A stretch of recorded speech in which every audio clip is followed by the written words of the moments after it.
Kingdom Stones, Igorot. 12 minutes daw mula rito sa Mirador hanggang Kingdom Stone. Yan na yung mga grota. Guys, ititikit natin 100 pesos. Igorot Stone Kingdom. So, laki no?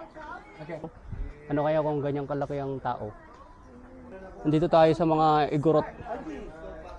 Lalaki. Yeah, oh. Ang lalaki nila.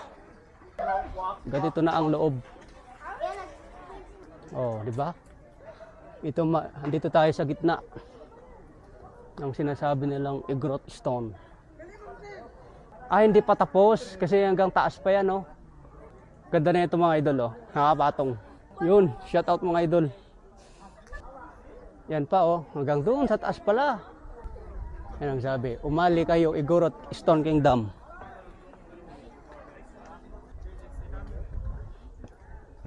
Isa-isahin natin sila.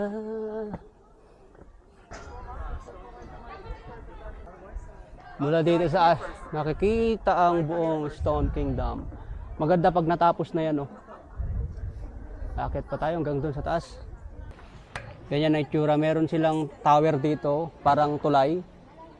Ito ang ano natin, pupuntahan para makuha yung view. Tapos doon yung entrance niya. Dito pala, akit tayo sa pinakataas. Yan, nakikita niyo yung likod ko. Yan na po yung view. Mula rito sa binabaybay ko. Kitang kita po lahat. Mataas pala to. Yan si Bird. Si Bird. Mabigat tong jacket ko. Kunti na lang. Yan, shout out kay ate. Ilocano ngayon lang, te? Hindi po. Ay, hindi. Tagalog. Tagalog. Yun. Woo! Wala kayo. Ayaw ko nang pumunta sa kabila. Pagod na. Yan guys, makikita nyo. Mula dito sa taas.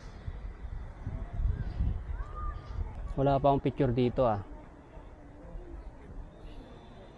Ito naman yung kabila niya, wala na kayong makitang view. Ano na lang siya. Ito yung pinakalikod niya. Bakanting lote lang. Tapos may bahay doon, oh, sa tuktok. Woo! Sulit, sulit. Picture na lang tayo mga idol. Tapos papaalam na.